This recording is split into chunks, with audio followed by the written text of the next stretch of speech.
Alright, y'all. Peace, peace, peace.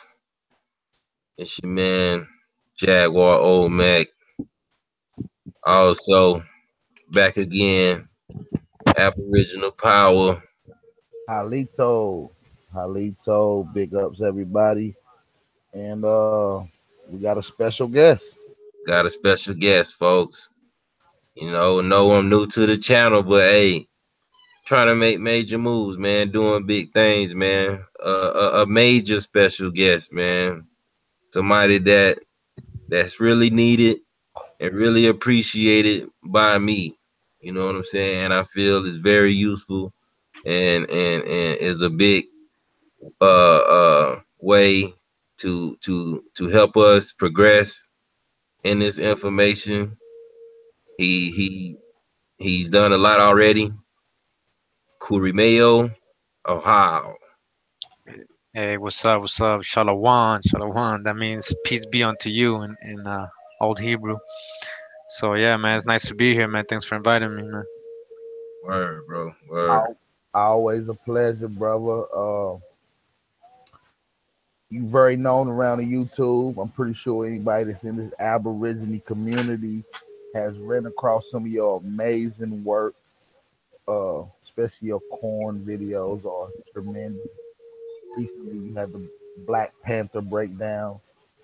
Uh, Maybe we just want to put together a few questions for you, brother. How you Yeah, feeling yeah. today? I'm good, man. I'm good. Thanks for asking, man. Just vibing, always trying to, keep learning, keep studying, keep growing, keep building with everybody. You know, driving up and avoiding all negativity. Try to be just water, and flow positively. Absolutely, That's right. That's right. absolutely. So, I got a question for you, Corey Mayo. Your work is very in depth. You go into details, a lot of filling the hole, a lot of the fill in the blank information is what you coming with. You know, some of the information we get, we got a lot of blanks in it. You kind of fill in the blanks. What drew you to the passion about doing this work about the Aborigines? What drove you to indulging into this information, brother? Yeah, well, basically, it's something that you know, for some of us, some of us that since young we always had a feeling, we always kind of knew there was something more to history. You know what I mean?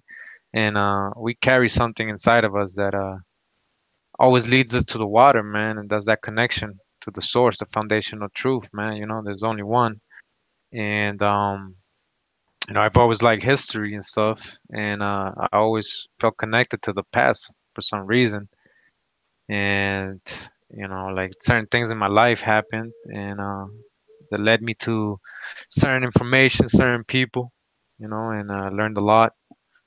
I've been through a lot of different kinds of like not beliefs, but different teachings from different peoples, and because it's always evolving. Especially now these last few years, man, because of the airwaves is opened up. The seals are open, and we're receiving all the frequency, man, and we got to take advantage. Ride this Yeah, wave. Since 2001, something kicked into me when the twin towers fell.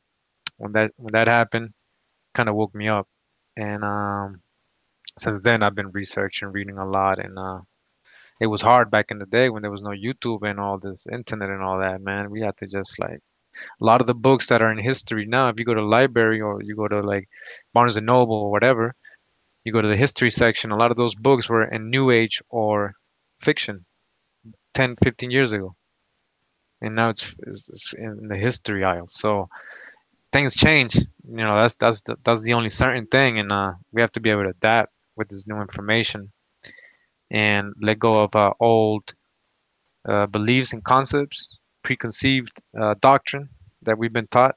Because they don't know anything, and if we depend on the same person who invaded the people for history, then we're always going to get, you know, 20%, 30% of the truth, if Exactly. any. Exactly. So we have to dig on that. We have to realize that there's a whole other truth a foundational truth they've never taught, man. And yeah, so I just I didn't want to do it how I'm doing it now. I didn't know I was gonna have so much impact, but I just felt like, man, I need to somebody needs to explain this like the way I see it, kind of, because I feel like it will help a lot of people seeing it for themselves in these books, and it becomes more real than just hearing it and seeing memes on internet and all that. So that's why I started doing the channel thing. Man, that's powerful, man, and Word. it inspires you to the point that you are inspiring other people to get out and do a little extra research. Uh, Yeah, so by the way, how do you feel about the constant back and forth between the pro-black community and the Aboriginal community? What is the conflict? Is it that do is they both telling the truth, or I mean, what is the case from your point of view?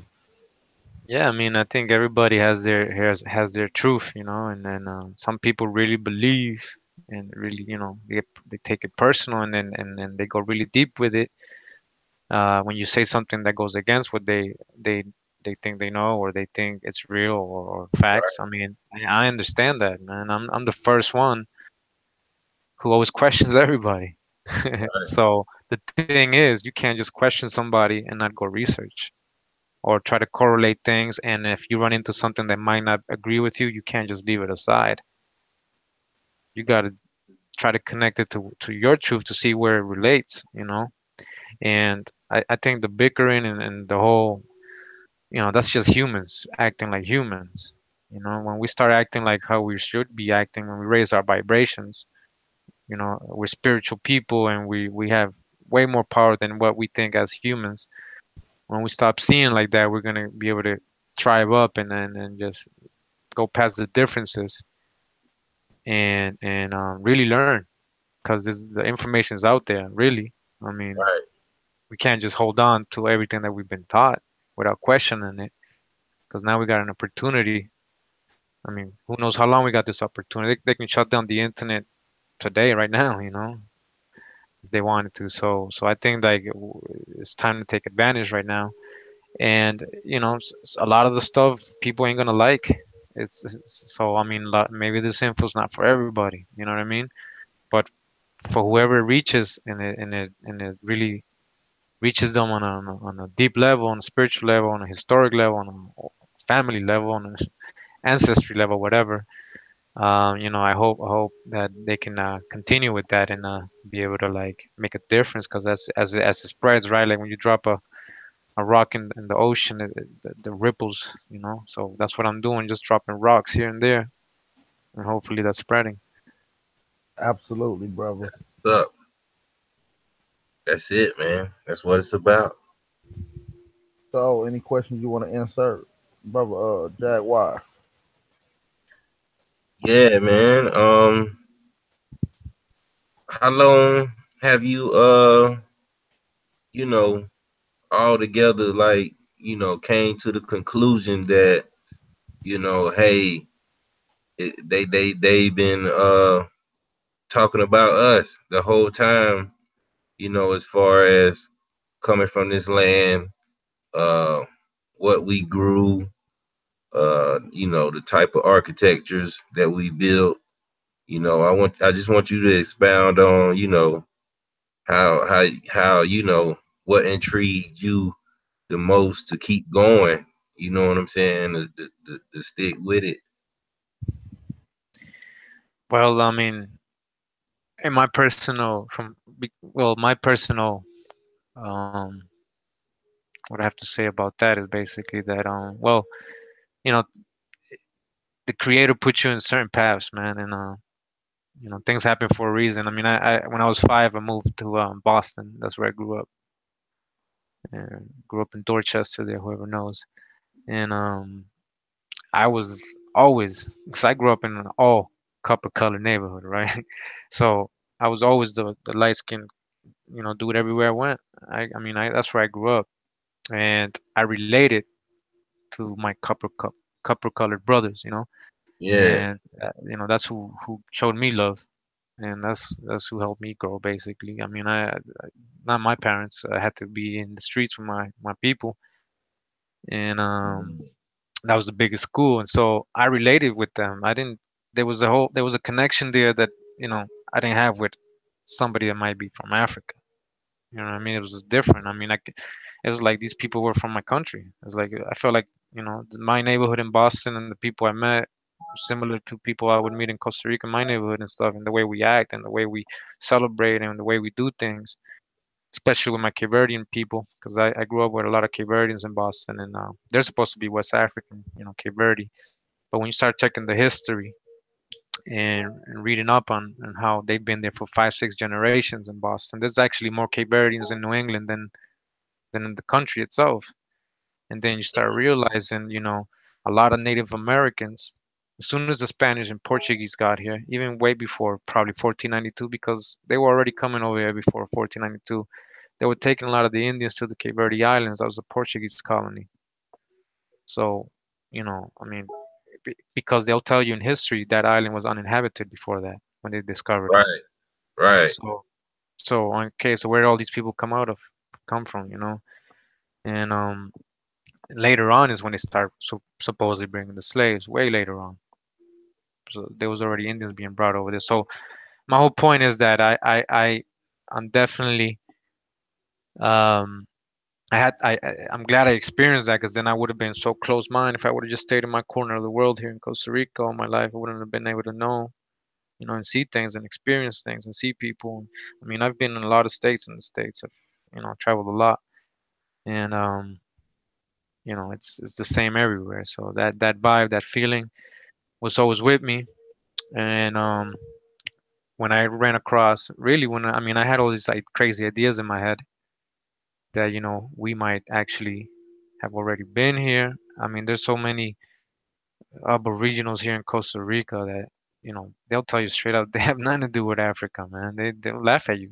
I mean, it's kind of insulting. And honestly, some of them they'll be insulted if you yeah, tell them they're African. And they go way back, man. They're talking about Mesoamerican times, Maya times, Aztec times, because this was Mesoamerica over here too, the bottom part of it. right. That's it. Yeah, so I mean, it doesn't go to Africa. So and just running into these channels in YouTube, especially King Drop's channel 432 The Drop Radio. I invite everybody to go there. I mean, Word, that's just pure water over there. word. And he helped me kind of like link a lot of things that I had questioned before and couldn't get past. And then I started like once your orientation, I was explaining to Jaguar earlier. Once you have a clear orientation and perspective, and you know this is the true old world, and you know the so-called Negro is the Aboriginal, then you start actually seeing things clearer, and you start finding the information because you're looking for it the right way. Facts. Like any investigative anything done like that, like even a murder or something, you have to really investigate and look at the clues and stuff. You can't just believe everything, right? You have to really research, and that's how you have to do with history. So we've become like history detectives, kind of. And Right, right. we see that they played a little game with history. They have their little fake chronologies That's it. and their history and their ancestry and all that. And then they got their games like their DNA tests and their so-called science and stuff. But they make sure to cover each end, and we gotta always question everything because I mean, as if that's not you in the lab doing the test with the source that they're actually using, you don't know what they're using. So how are they gonna tell you who you are? So one of the things about actually Drop Nation or you learn in 432 the job is if they can't tell you who you are, then how can they tell you who you're not? You know what I That's mean? right. Because I mean they don't know. They'll tell you in their history books they don't know where the Indians came from. They're so amazed that they found all these civilizations here. You know what I mean? With That's it. technology that they can't even explain. And so yeah, man. Basically, is that I feel like apart from that, on a spiritual level, I just have a connection that I feel with the Creator through all the bad stuff and negative stuff, he's always, or let's not say he, let's say Hawa's always been there. Right, right. And so, for me, is bigger than just trying to put out a video and make money and monetize it and stuff. So Facts. a lot of people is just makes comments and they think they see the physical aspect of it. They would not come close to understand the spiritual part about it, because then they wouldn't ask me or say dumb things. You know what I mean? So automatically, because of the vibes, I already know, man. Like if you get with me and you come positively and everything, man, then that's the vibes, man. Because if there's negative vibes, it's gonna show right away. That's how it is with me. That's how Hawa has made people around me like show Right. themselves. I expose people around me, like I make them show their true colors, and that's what I've learned throughout my life. So I'm doing it now through YouTube, and you know that's basically what I'm doing. That's it there, bro. And I'm the same exact way. That's what this whole platform, and that's what all Aboriginal and Aborigines as individuals should be about when you trying to progress and you know learn and to be able to give back. You know what I'm saying? We didn't, everybody has a purpose, you know, and we all got skills and things that we can do to make sure that we keep our economic or financial opportunities at hand. And then that way, as you learn, you're able to receive, you know, the blessings of traveling and you know going to visit these monuments, seeing these artifacts, and as you do it, I feel on a spiritual level you'll become rich because it's all helping you within. The better you feel within, the more you'll have as you come to think of it. You know what I'm saying? The better you Yeah, filter your mind and your body from all the distractions, all the negative input that people and you know things putting out here. It's bigger than just the individual, man. So you gotta always make sure you have that positive vibe. That's how you gonna receive, what's coming through, like you say, the seals of the skies and what we can receive from even the core and the energy of this planet. You know what I'm saying? Because it's much more to explore. We need to be having our own uh uh planes, our own ships. We need to have our own everything, man, so we can see what's really going on this planet. You know what I'm saying? Before somebody get the up like they already have, upon us, and so we can advance ourselves, man. Because we never know. You know, it's kind of like it's almost they got us quarantined within our own lands, like MLK said. Everybody done share that video. So I'm right along with you, bro. And 9/11 is what actually uh triggered me, man, into seeing more and more what's going on in the government myself, man. I was in the ninth grade, man. And it happened in school, man. They sent us home and everything, man. I remember that day like it was yesterday, man. And yeah, it was just something just went all over me like, yo, hold up, man. But of course, you know, got led astray a few seasons, a few years, and finally start realizing, hey, well, at least if I learn the law, I can see how I can save myself, at least from the people that's close to me, before I try to make it back to you know so-called Africa, where they was trying to tell us that we came from. You know what I'm saying? And me learning law is what really brought me into knowing that I'm indigenous. Because it's like, I was studying that if you know your family, and you able to establish your family owning, land, and having a heritage here, you know what I'm saying, with as indigenous people or aborigines, then you are entitled to real lawful rights. And if you don't commit a crime, if you don't harm anybody, if you don't, damage anybody property, then there's no need for you to be going to court, even letting them have the case to argue, because you are a real person, you a living person. And just studying law taught me that, man. And Yeah. when I really started getting into it, I, like you say, man, hey, it's about the Negro being the original man of this land, and we come in different shades, and we come in different sizes. You know what I'm saying? So it's all about when you learning it and you studying, man. It's Man, it's like heaven on earth, man, all again. You just got to make sure you got your heart in the right place. You know what I'm saying? You should, if you really came this far, man. That's how I feel about it, you know. So, Yeah. I think that yeah, we just gotta accept there's gonna always be static, right?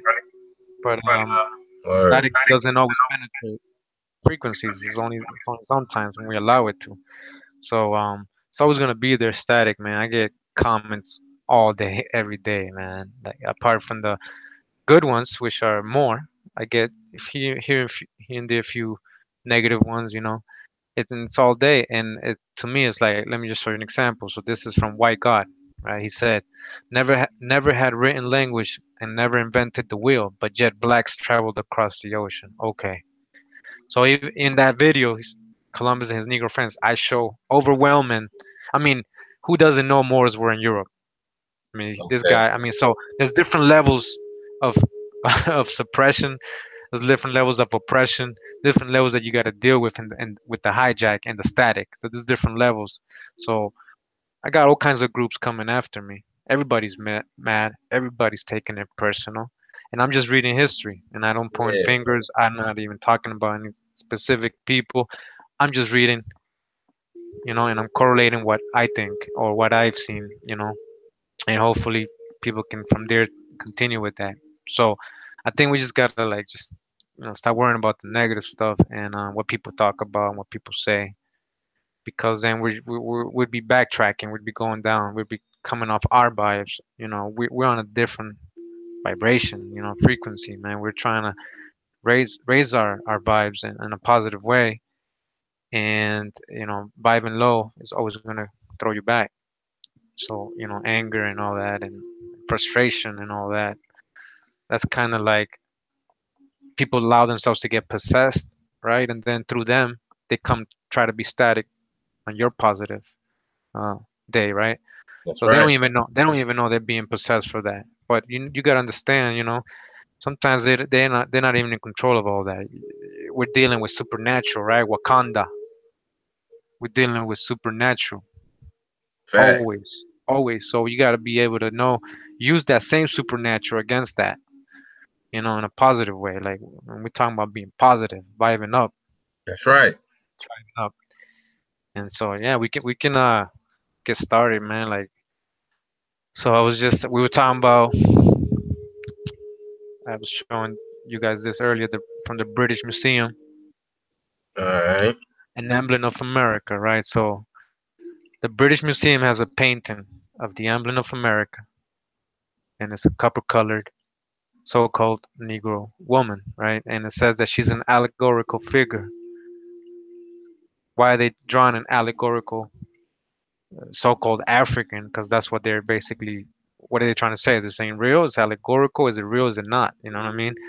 So, but why are they drawing her as an emblem of America? And if she's from America, why does it say she's wearing a leopard skin if we know leopard is from Africa? So we always gotta continually. What I was saying is dodge this static, dodge this hijack, because it's coming at us always. right? But there's a foundational truth. Whoever drew this painting didn't just draw it because he was creating an allegorical figure, right?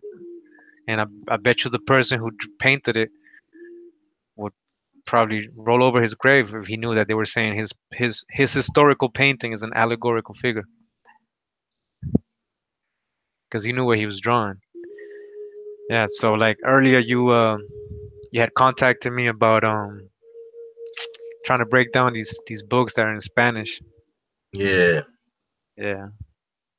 Let me see if we can get into some of them. 'Cause I know a lot of the Spanish information, man, is basically what they was reporting back to the like you said, to their royalties, man, to their leaders or whatever. So, you know, Yeah. So I wanted to be able to, everybody to get some of that interpretation, man. yeah, that's cool, man. Because yeah, we gotta understand that. We gotta understand that when these explorers came, these conquistadors came, they also came with contracted scribes, as they call them, right? A scribe, and that was their main job. Just like when you go to war and you have soldiers that are the medical and some are the technicians and fixing, he had a job to do in the conquistador. He had his job was to write down what he saw, and all the explorers had one. And if you even look at movies from that time, you'll see that that was like carrying the flag to them. I don't know, like if they died, they passed on the book to somebody else to keep writing. You know what I mean? Mm, And that was their fame. That was their whole life's work right there. So they made sure. I mean, they knew it was gonna go through a lot of people before it gets published and stuff. So they didn't. They wasn't hiding anything or trying to censor anything. Might have censored a couple things they did personally, or based on their spiritual religious views, they might have wrote things in a certain way. But right, when it came to color or what they were seeing, they were really trying to describe what they were really seeing. Okay, so like for example, we got this book right here. It's called the Historia General de las Indias, or the General History of the Indias by Gomara. This is from 1511 and 1564. And in this page right here, 37, he's basically, let me see, he's saying that they were in near the straits, or el Estrecho de Magallanes, which is the Straits of, of Magellan in South America, I guess near Argentina and Chile. And he's saying that when they arrived there, they actually encountered a land, una tierra de negros, a land of Negroes. They mm, toparon, like they stumbled onto it, says toparon. They stumbled onto a land of Negroes that was about 500 lenguas, okay, 500 uh, leagues. If 500 leagues is a lot, that's like the whole continent. okay, 500 leagues is a long distance. So, and it said they thought that it would continue to another stretch. So even they said it might even continue even more. So that's just one example right there. I think there was another example in this book when it talks about another explorer. He's retelling a story of Vasco de Nunez. Well, okay, here's another one right here. So it says Los ritos de Chicoranos, says the rites of the Chicoranos. Let me see, Chicoran. Okay, Chicora was, I guess, a tribe in Santo Domingo in Dominican Republic. It says that the Chicora son de color loro, or of color of laurel or tiriciado. They were tall, short beards, black hair, and so on. And they even said that the king, el rey de los cuales era como gigante, that their king was like a giant. So we got a loro colored giant king by the name of Data. All right, so what I've run into this word loro a lot in all these Spanish books and stuff. Let me just see. Uh, Somewhere here. All right, so I found this book just so people can get an idea of what Loro means. It says changing race, Latinos, the census, and the history of ethnicity. And it says right here, hold on. It says Forbes says that the term Loro, or the feminine Laura, was the archaic term used in Spain for people from North Africa. So they called people from North Africa Loro. So what is that telling you? The Canary Islands and the Americas. or India. Right? These all copper colored people, right? It was Right. sometimes used to refer to mixed individuals, but it was also used to apply to brown skinned persons. Brown skin, who was brown skinned. He also notes that the first Spanish explorers referred to the indigenous people as Loro. And we just read that right now in that actual book. We went to the source, colored, but that after 1570, so they were before 1570, they were calling them Loro, and that meant brown skin or dark skin, right? And then after 1570, the the the use of this term declined. Today, this is the term used for a parrot. So the word completely changed, Hmm. right? All right. So it was funny because we stumbled onto this earlier. Just want to show Okay. everybody. And you remember Just want to what we thought about it, man? You yeah, know, the whole parrot thing is like, why a parrot? But if you think about it, you know, what the parrot was, one of the birds that is also native to this land, but like you were saying, also who the Moors kept around. Some of the Moors kept parrots. You know what I'm saying? So yeah, exactly. So like for example, like I grabbed that part of the book. I came to Google, and so in English it translated what the word loro means today. So it says those of Chicora are parrot or thirsty.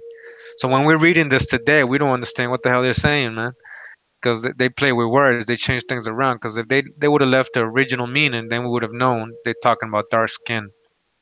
Because it says those of the Chicora are brown skin, instead. And so it's funny what you were saying because I was thinking about it, man, and yeah, they do show a lot of the pirates with parrots. okay, So so what I'm seeing is that at some point the English, when they were interpreting the Spanish accounts of or descriptions of these people, or even a Moor, because they're called Moor laurels. Let me just show you that. I had that open.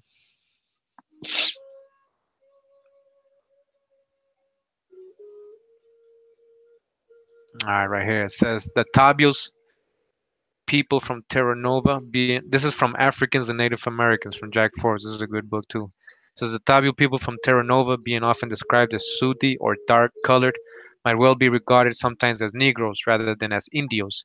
This will be discussed in later chapter. Americans were usually regarded as Pardos, Portuguese, or Loros in Spanish in terms of color in the early period. Let me see. So there's somewhere it says with the Moors. Okay. All right. So yeah. So it's right here. The Christian Castilians possessed slaves of many kinds in the 13th, 14th century, most of whom were Maures or Moors or Moresnos, children of Moros, perhaps Moreno. Some were classified by color white, black, or Loro, as in Cataluna.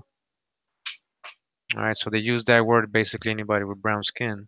yeah, So I was thinking about it because in my video, Columbus and his Negro friends, we saw that it looks like a lot of the conquistadors, a lot of the explorers, a lot of these early settlers were actually Marranos, Moors, converted Jews who were from North Africa, or but a lot of them were copper colored too. They were coming with Columbus and all these explorers, Cortez, and they fought against the Indians. They helped colonize. So when we think about pirates coming, and most likely they were also copper colored, right? So right. they would, That's they would be right. considered a loro or a parrot, right? So we got a pirate and a parrot, right? Why are pirates always symbolized as a pirate and with the pirate's best friend? Because they Okay, were really always talking about loros or brown skinned people driving these ships. I mean, that's how they play with words, and that's how where does this come out from? Where does this come right. from? Where Cause does it even this sound the parrot? same. They even had the leg like he was a pirate himself. You see, so they're saying this whoever this is, this was a Loro, a black pirate. Okay, You see what I'm saying? okay, then Yeah. head So buster. that's how slick they are. Let me go to the That's it there, family. I mean, that make perfect sense to me. I don't know, hey, maybe, you know, hey, it's right there for you. You know what I'm saying? It's right there for you, fam. Absolutely. And even a step farther, even if you want to track some of these early pirates back to being some of the ancient Phoenicians. exactly. So yeah, that's taking it. That's exactly where we have to go with it. We have to continue. All right. So who were these pirates? How do they know how to navigate and all that?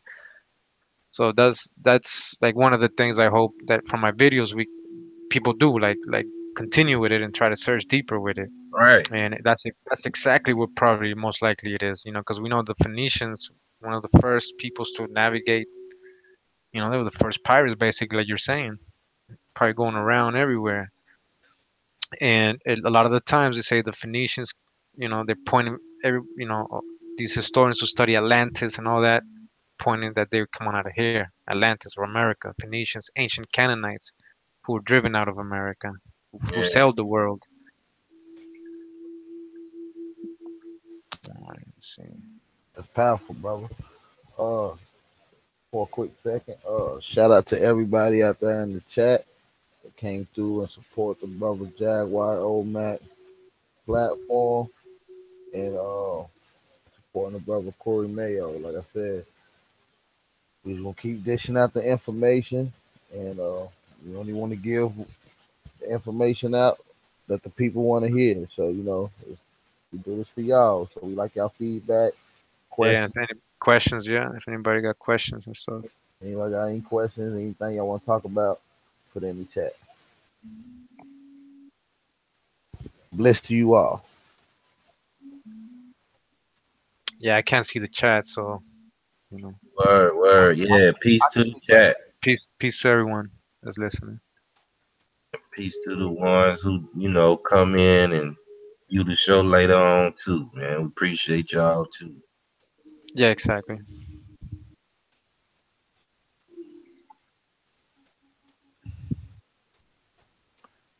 Just try to continue with some examples here. Yeah. So what are you getting? So we're talking. It's the same book that I was saying Gomara earlier. I was talking about the South American, the land of the blacks, and in the same book, Gomara talks about an account that Balboa had. He was another explorer, Vasco de Nunez Balboa, in Panama.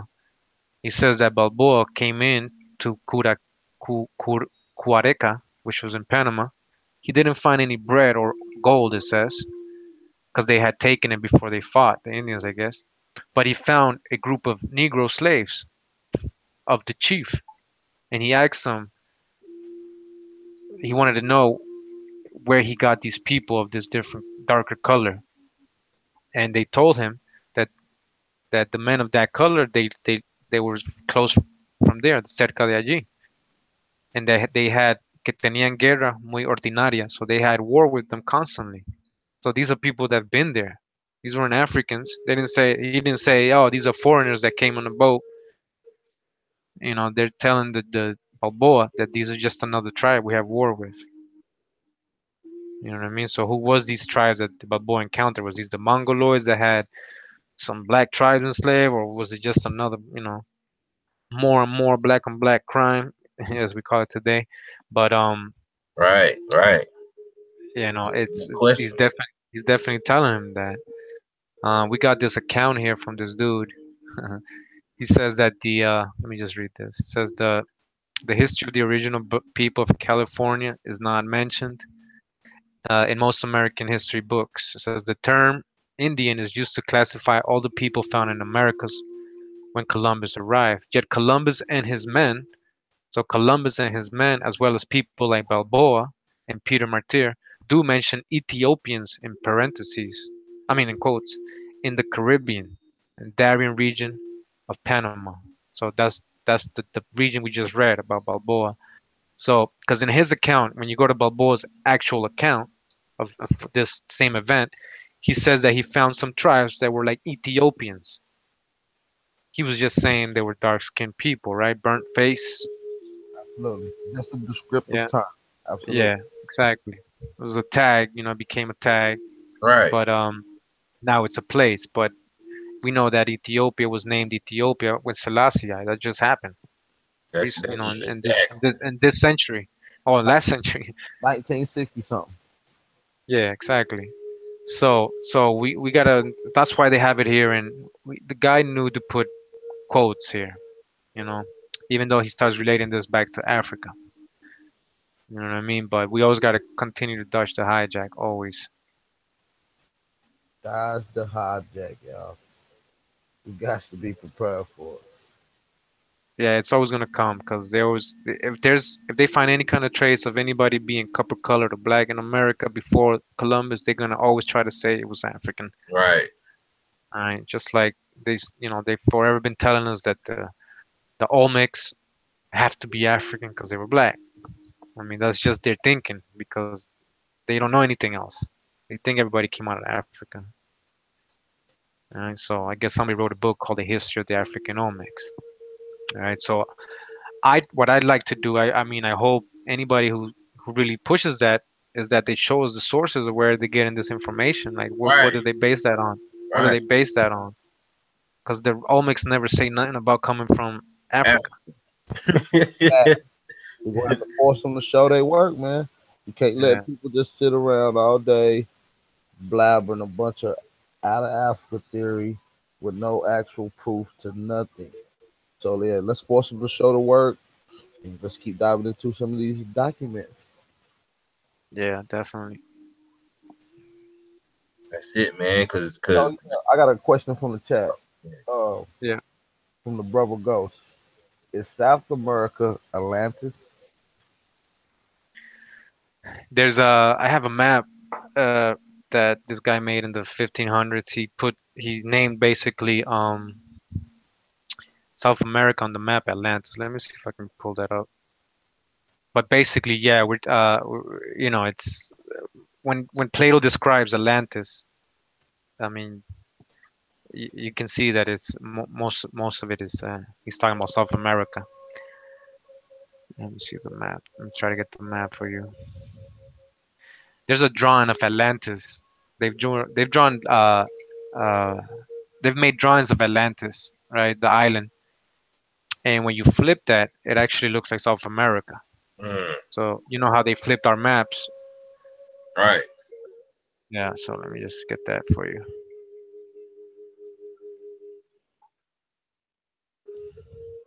All right, so this is a good one right here. Let me see. So this is what I was talking about. So this is a drawing of certain sketches you'll see of Atlantis, the description of Homer and everything, and then you see an old. This is an old map, a Spanish map of South America.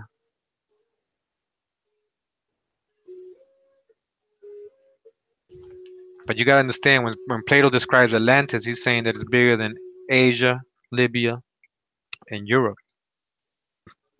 Okay. And so I mean that's bigger than three continents. So he's talking about the whole Americas. But yeah, we're seeing like a big empire in South America of Atlantis, a lot of colonies there. You know, but they had Atlantis, you know, they call it Atlantis, but it was just America.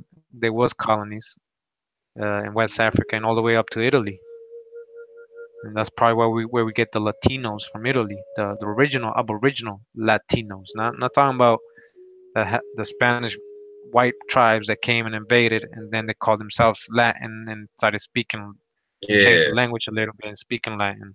Yeah. But talking about the original Latinos. Let's see if I can find the other map. That's real.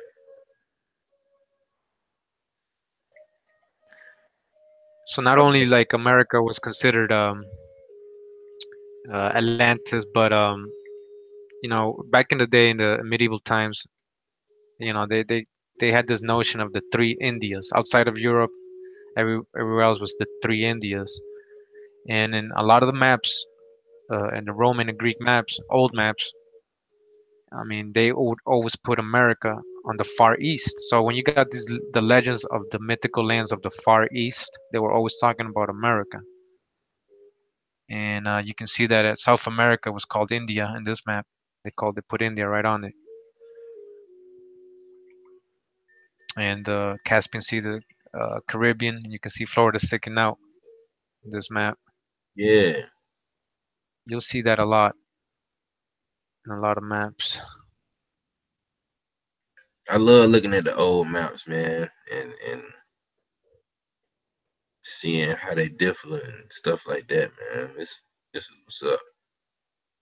Okay, I think this is, yeah. So this one right here. Let me just show you this. Okay, I got this from a historical book. I forgot which one it was. It was in the book. I haven't been able to see this anywhere else, like on the internet or anything. So I took a screenshot of the book because it says Atlantis right on South America. It says Atlan on North America, and then it says Atlantis. You can see Atlanticum. It says the Annex Cut is an extract from Sanson's map of America, showing views respecting the New World as constituting the island of Atlantis. It is called Atlantis Insula, Nicolao Sanson, Antiquitati Restituta. All right, and it goes on in Italian. So it says the Mapoteca Colombina puts this map under 1600 and speaks of a second edition in 1688, which must be an error. Nicholas Sanson was born in 1600. His son William died in 1703. Beside the undated Amsterdam print quoted above, Harvard College Library possesses a copy in which the words Novus Orbis Potius Altera Continent are prefixed to the title, while the date, I can't read that, is inserted after. So yeah, so even Harvard, Harvard has a copy of this, the Harvard College Library. Yet they failed to put this in the test books for us to know this, so we wouldn't link it. Exactly, man. A clear, full out scholarship document right there. Okay, and it says right here in really small letters, right next to Peru, the coast of Peru, it says Atlantidus Insula, which just means Atlantis Island. Insula, Atlantis Insula. So man, yeah, I mean, they call it Atlantis, they call it a lot of things, but it's the primordial land. It says the Masons teach each other that from the primordial waters came America, while Europe was still islands. America was already out as a full continent, and that's what they teach themselves in these Masonic schools and mystery schools, and that the ancient Egypt is America. Let's just pull that out too. I got that. Yeah, you might well hit them with that because you know that's what Yeah, everybody they wanna, prove exactly how that is. You know what I'm saying? So yeah,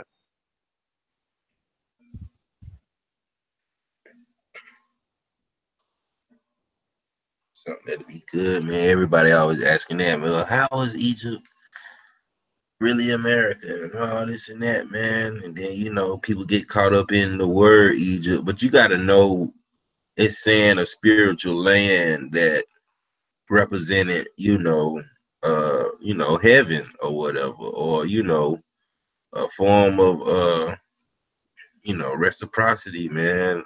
You know what I'm saying? Just pure land.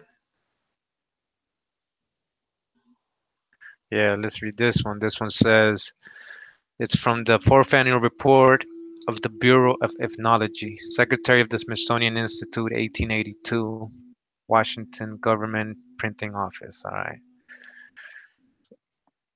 See, it says name from the time when it was land. Accepting this history as true, no one will deny that the island of Atlantis began from the Straits of Gibraltar, or a little beyond Cadiz, and extended across the great expanse, which from north to south and from east to west is larger than Africa and Asia combined.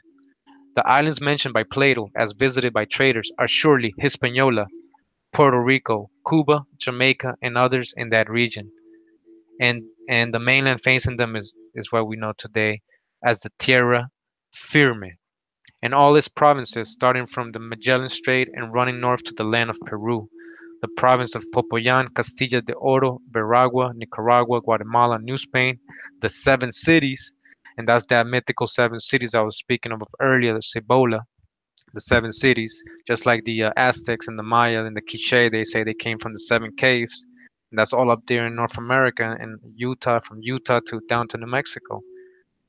Hahuatu, I believe Hahuacu is in New Mexico, and that was one of the cities that Estebanico, one of those Moors that came with one of the conquistadors, went and tried to conquer, and Right, right. he was murdered there. They didn't like him. Something happened, and they killed him there.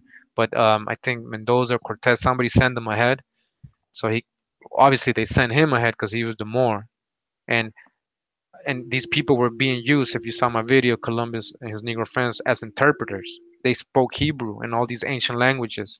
So Right. they were the ones going first and talking and being the interpreters and being the middleman. We gotta understand why, because they spoke this ancient. It was like the ancient Hebrew, but it was a Canaanite Hebrew. It says it was a little different.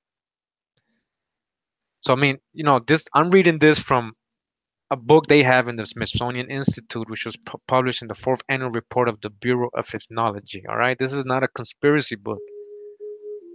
This ain't David Icke, Alex Jones. This ain't nothing like that. You know what I mean? Facts. Facts. So, you know, let's It's see if we what can we would find call something else. primary sources. Yes, this is from. Look at this. This is from the Narrative and Critical History of America, edited by Justin Windsor. All right, this is kind of deep. It says they're talking about Columbus when he on his fourth or third voyage when he went to South America. He reached the Orinoco River, which is I believe in Venezuela or Guyana. As he approached the coast Columbus rode, he heard in the dead of night an awful roaring, and he saw the sea rolling from west to east like a mountain as high as the ship. And approaching little by little on the top of this rolling sea, he came a mighty wave, roaring with frightful noise. When he entered the gulf and saw how it was filled by the flow of the great river, he believed that he had witnessed far out at sea the mighty struggle at the meeting of the fresh with the salt water. The river, he was persuaded, must be rushing down from the summit of the earth, where the Lord had planted the earthly paradise. In this midst whereof was a fountain, whence flowed the four great rivers of the world, the Ganges, the Tigris, the Euphrates, and the Nile. He did not quite agree with those earlier philosophers who believed that the earth was a perfect sphere, but rather that it was like the form of a pear, which is very round except where the stalk grows, at which part it is most prominent, or like a round ball, upon one part of which is prominence like a woman's nipple. This protrusion being the highest and nearest the sky, situated on the equinoctial line and at the eastern extremity of this sea. So that's when he reached the Orinoco he's talking about. So he's saying that this must be coming from the Garden of Eden and from the source of the four rivers in the Bible. And we have other accounts of the same river of the same kind of um like when they get there they're so mesmerized by this river. It's so huge, there's so much water flowing out of it into the ocean.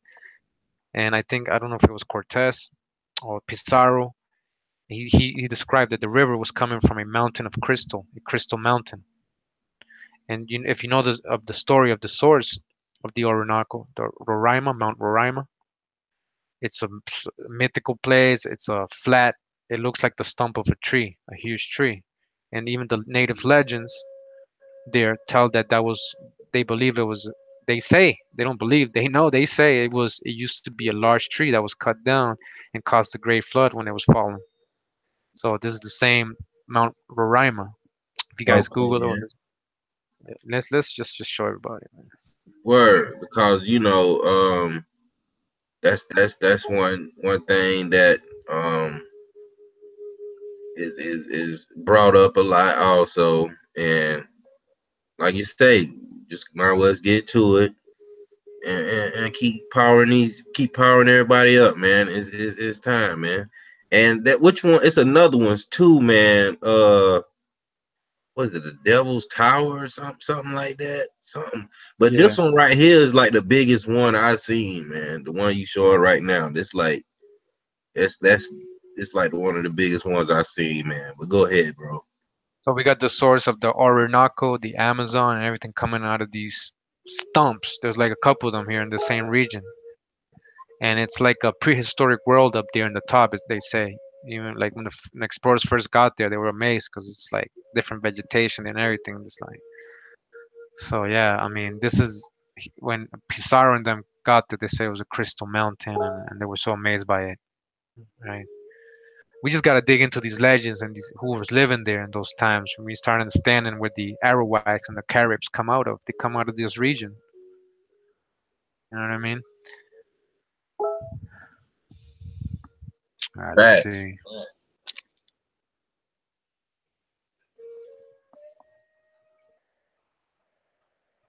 So also America, or talking about paradise, it always gets associated with this mythical character in medieval times, which was called Prester John. And whenever you start reading about Prester John, you always kind of start leading towards America and the mythical, the third India or the third Ethiopia, as we were saying earlier. He ruled the three Indias supposedly, and they were looking for him for 500 years.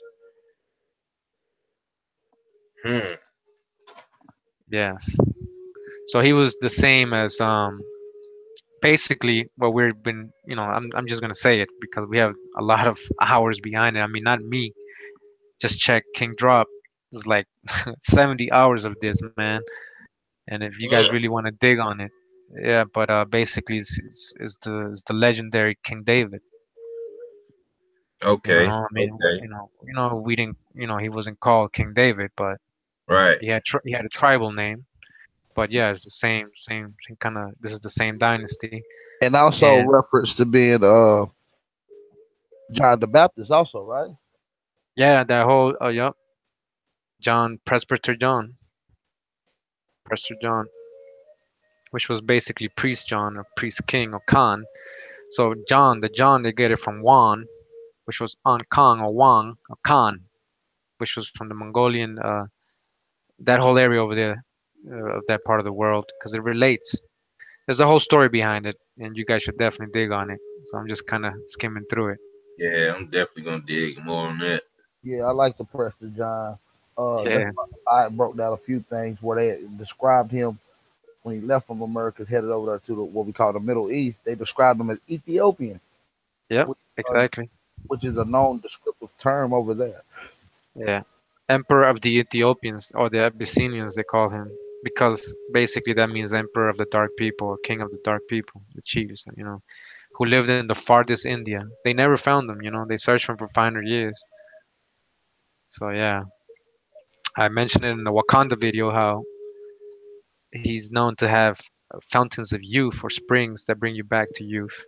Yeah. Prester John. So, and that he lived in the earthly paradise. So we just heard Columbus talk about the terrestrial paradise, the earthly paradise, in South America.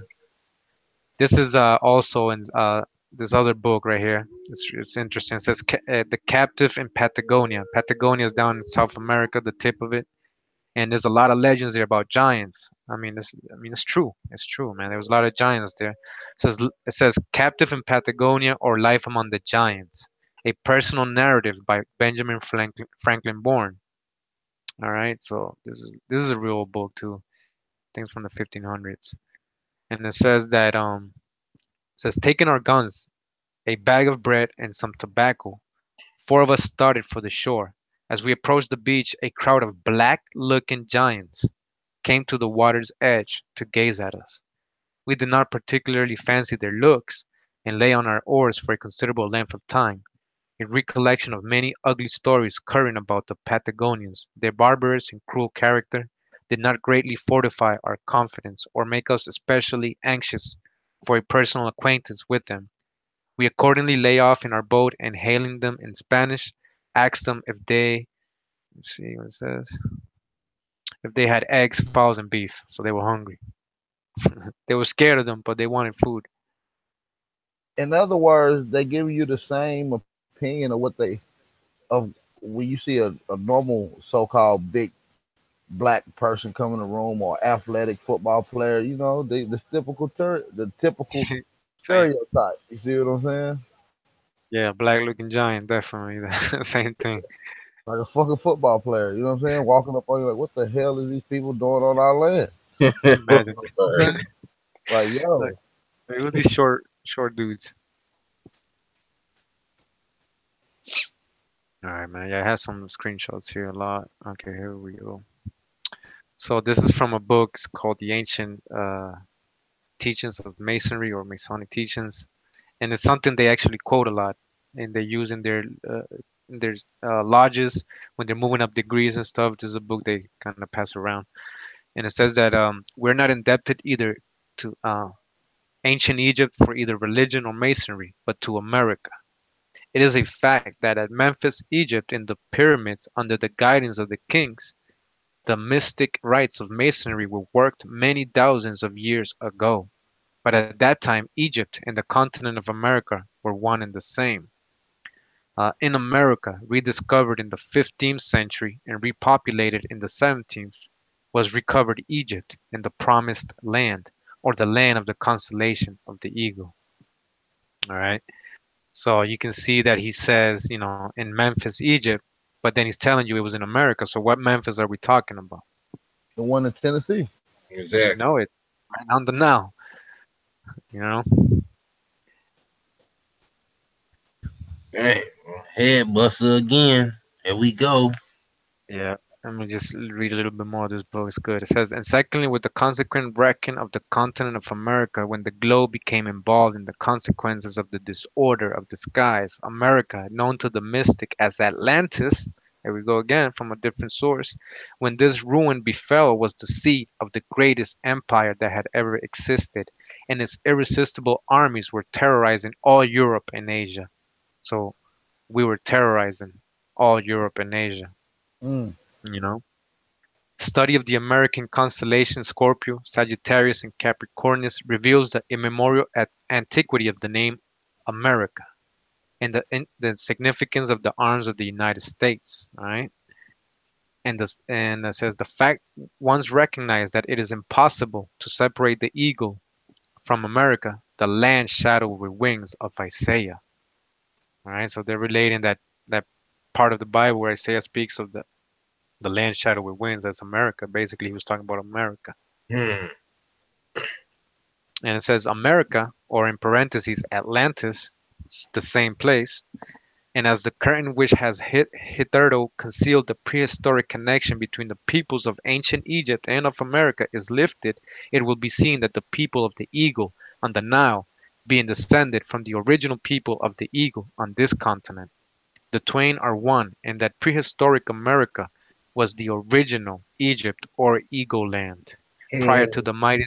Yep, there you go. Prior to the mighty dispensation in the days of Peleg, when the earth was divided and the great globe itself was nearly rent asunder.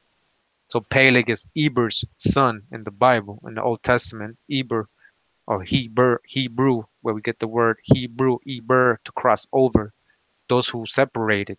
Because Eber, it says in the stories, did not want to help out in the construction of the Tower of Babel. So he grabbed his family and bounced. He didn't want to have anything to do with that. So it says that because of that, his language didn't get uh, confused. So his family kept the original language. So that's where the Hebrew or Hebrew, descendants of Eber, or people who crossed over. It's not a religion. That's what I'm trying to say. All That's right. right. So, and it says, firstborn among the continents, America has been falsely denominated the New World. Falsely. It's not the New World. Hers was the first dry land lifted out of the waters. Hers was the first shore washed by the ocean that enveloped all the earth besides. And while Europe was represented only by islands rising here and there above the sea, America, Atlantis, already stretched is an unbroken line of land from Nova Scotia to the far west. And again, that's from this book called Ancient Mystic Oriental Masonry, its teachings, rules, laws, present usages, which govern the order of the present day. The true masonry and the universal brotherhood of man are one. And so, yeah, you can dig on that if you want. Yeah, it's a powerful book, y'all. We're gonna leave it up for a minute. Maybe y'all can download it, pull it up on y'all Yeah, PDFs, and yeah, that's indulge what's up. in it. And All right, so, so go go ahead, ahead. bro. No, go ahead. I'll just keep reading, but go ahead if you got anything to Yeah. add. So, while we got a little break right now, how important is it? linking these certain books. When you see when you reading in one document and that document give reference to another book, how important is it to pull up that book, brother? It's very important, man. You gotta verify the sources, and you gotta make sure. I mean, I don't go. I try to like have at least two or three different ones sources, and then try to see what else can relate to who else is saying the same thing. Right, Eventually, it's not a theory. Eventually, it becomes fact. It's history. These different peoples from different times, different years, different countries, different groups, different associations. They're all saying the same thing. And what I noticed basically, what I found out is that when you really start digging in these books, you're gonna see that there's a whole totally different story that never was told to us. Like Bob Marley says, half the story has never been told. So now you see the light, stand up for your right. You know what I mean? yeah, that's Yeah, it. man. So it's very important to check my sources, everybody's sources, and even the hijack sources. You gotta check that out. They might be right. You gotta go to it, but they might be like comparing something that's kind of recent. They're not going to the true source. Right, But you gotta always dig on that, like, and you gotta show them, like, look, man, this is older. You're talking about that Wakanda is imitating the Honi Amazonians, and they started in the 1600s, and we got Amazonian warriors here in the Spanish accounts way before that, 1500s, 1400s. So, and the word Amazonia, I mean, come on, the Greeks, we know Plato knew of America because he's describing Atlantis. So the stories of the Amazonian warriors comes from Greeks. They're right, talking about the Amazonians. They're not talking about anybody else. All these mythical legends, all these allegorical people, that's all your story. And they make it fiction, they make it legend. But one thing you mentioned Prince York earlier. One thing I learned and I carry on from reading the holy tablets of Malachi York is that with right reasoning, I mean with right knowledge, you got right reasoning, right? right, And when you break up certain words, like he broke it down, Malachi York said history. Everybody knows this is his story. That's his story, right? And then you got mystery, right? They say, "Oh, that's a mystery. Who built those mounds?" This Nobody knows who built these mounds. It's a mystery. That's my story. right, That's my story, and that's not your history. That's not his history. That's my story. Mystery. Everything that's a mystery, a legend, is all you. Again, right. Wakanda, mystery, right? The great mystery, Wakanda, the supernatural. Yeah, and just want to read this book right here. It says, observations concerning the increase of mankind, peopling of countries, and peopling of countries by Benjamin Franklin. This is from Benjamin Franklin's own words. This is from 1755, and it says that, which leads me to add one remark that the number of purely white people in the world is proportionally very small. All Africa is black or tawny. Asia, chiefly tawny. Tawny is like brown. America, exclusive of newcomers, wholly so. So he's saying America is tawny, is black or tawny, wholly so, other than the newcomers. And in Europe, the Spaniards, Italians, French, Russians, Swedes are generally of what we call swarthy complexion, as the Germans also, the Saxons, only accepted, who with the English make the principal body of white people on the face of the earth. So he's saying that all these people he just named, Italians and French, basically no, these are the Moors, Iberian Peninsula. He's saying they're swarthy complexion, which is black. Swarthy means black. Right. That's what it It means. says, I could wish their numbers were increased. He's saying, I wish there was more white people. And while we are, I may call it scoring our planet by clearing America of woods, and so making this side of our globe reflect a brighter light to the eyes of the inhabitants in Mars or Venus. Why should we, in sight of superior beings, darken its people? Hmm. Why increase the sons of Africa by planting them in America, where we have so fair an opportunity by excluding all blacks and tawnies of increasing the lovely white and red. But perhaps I am partial to this complexion of my country, for such kind of partiality is natural to mankind.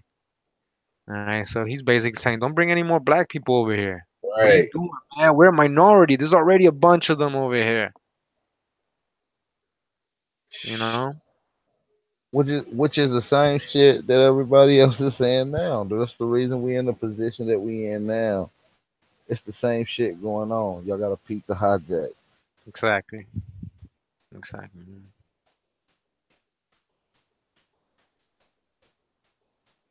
So yeah, family. Any questions? Please post them in the chat. Tonight is your night to ask what you want to ask. Got the brother Kurimeo on here. He loaded up with information, ready to interact with the people. So questions? Any questions? Facts. We appreciate y'all coming out and building with us. Like I said, that whole out of Africa theory is getting shot down because African Americans are not African at all.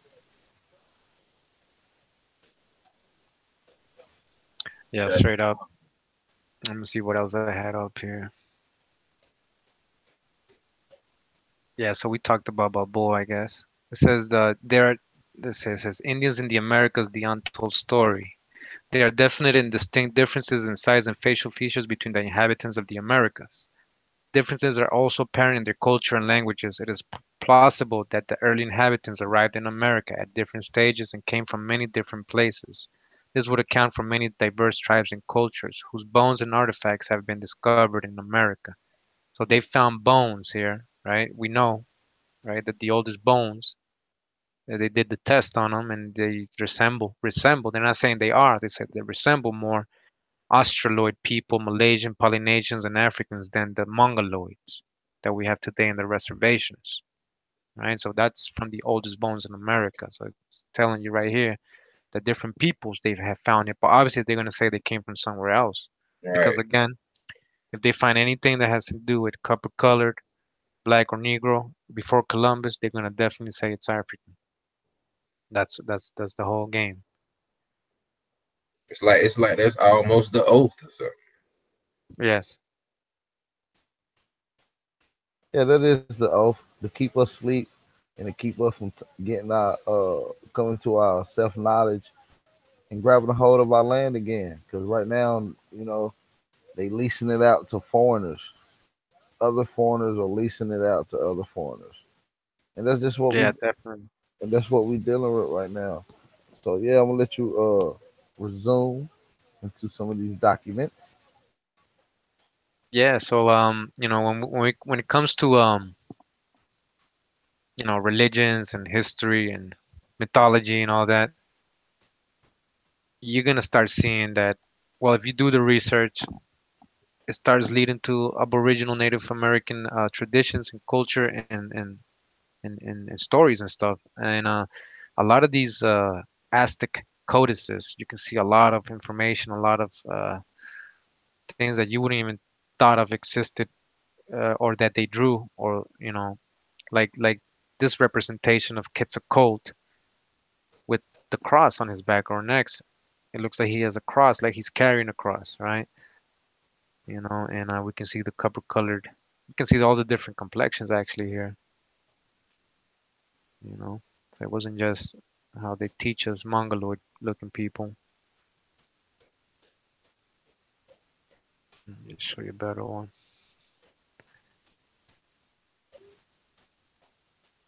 Yeah, man. You know what I'm saying? See him rocking with the cross on his back. You remember they Yeah, used to have them little Christian plays, and they always had cause my dad, man, he used to be in them Christian plays, man, with them Europeans and stuff, man, and they always used to get him to be the guy that carried the cross with Jesus on it, man. I used to hate that they made your dad uh, be Jesus then. pretty much.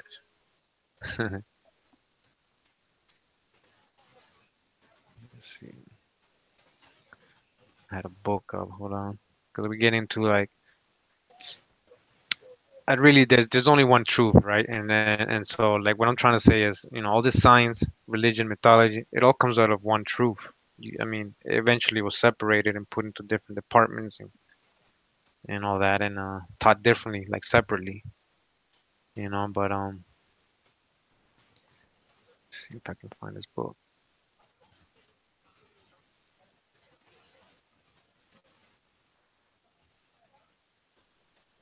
Yeah, man, 'cause that's major, man. How they basically give it to you, but because it's like they can't hide for so much, man. It's like they really just pretty much just relabeled and renamed everything, man. Yeah, exactly. Yeah, that's how they doing. They just keep retaking our shit, renaming it, taking us, renaming it, taking our languages, renaming it. Same shit. But it's crazy how you do see a lot of like you see some of the spices and some of the plants.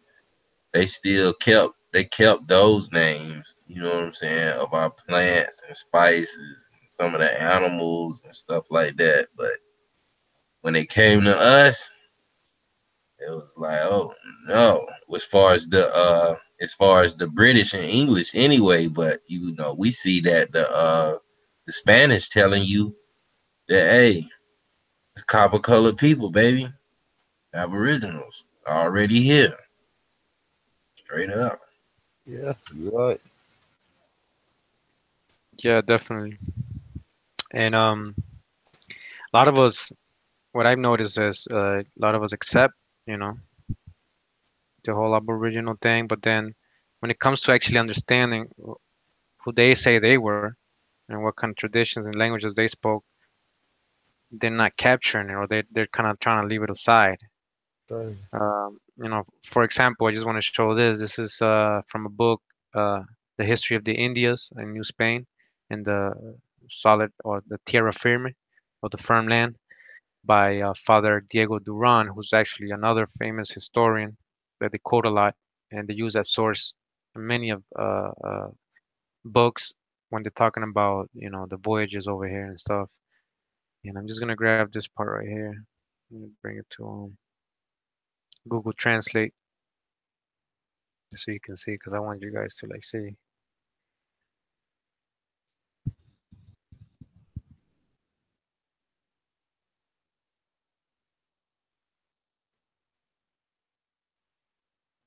So the story about the this is regarding the story about the Aztecs when his narration or his account of what they told him they came from before they got to Mexico.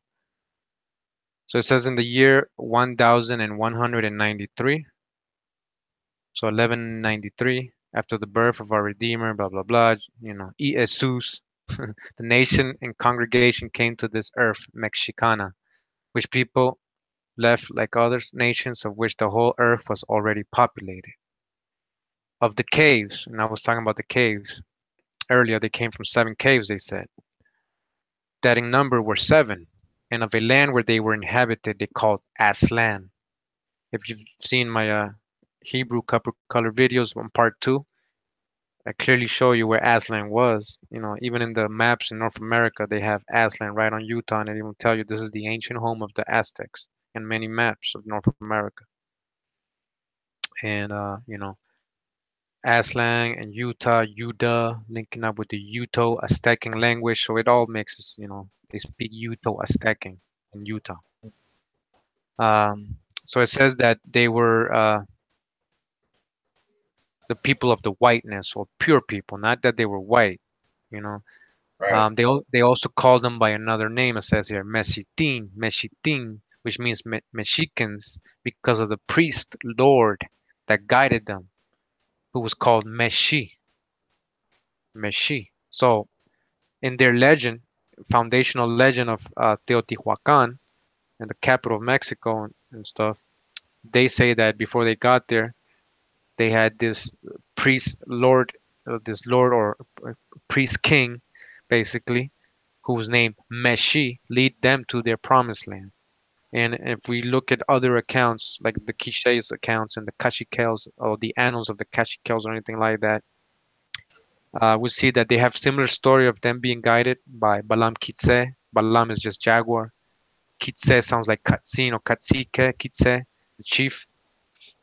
And it tells you in their story how he put a staff on the edge of the water or some river or ocean, and he parted it, and they walked through it, just like in the story of Moses.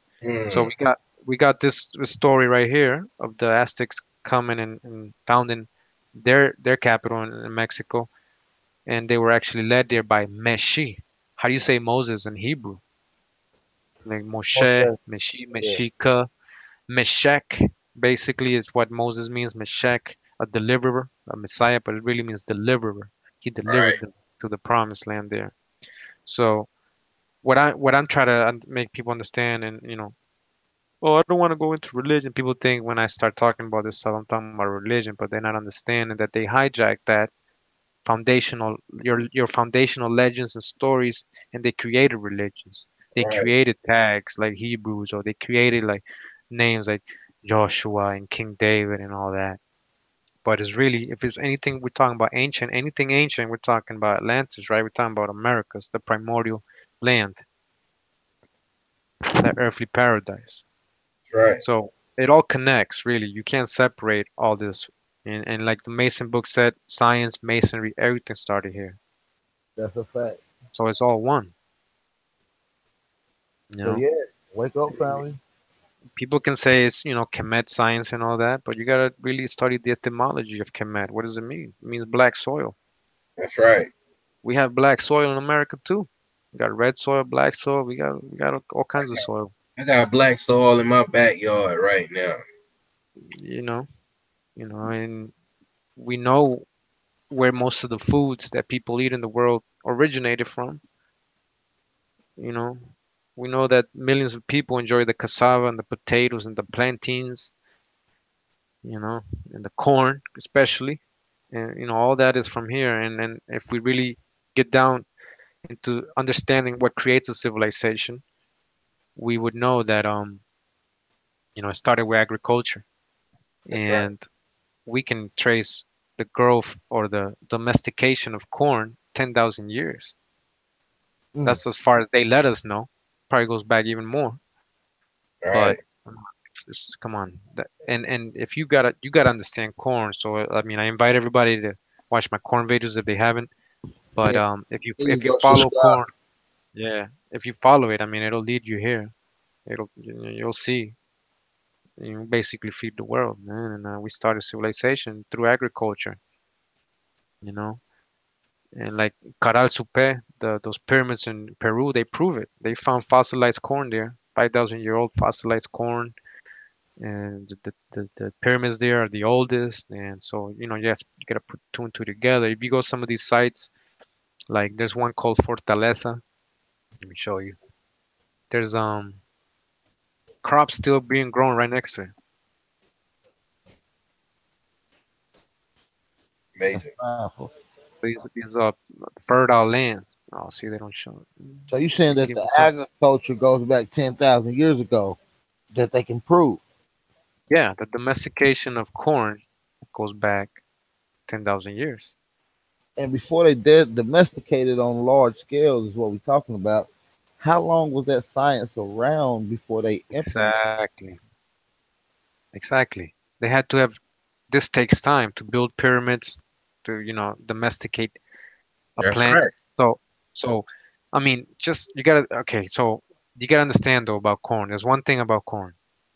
So it says here that it's first domesticated by indigenous people in southern Mexico about 10,000 years ago.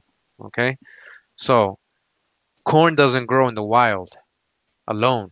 Like you're not gonna go anywhere and find corn growing on the wild. It needs our help. If we stop growing corn, it'll go extinct.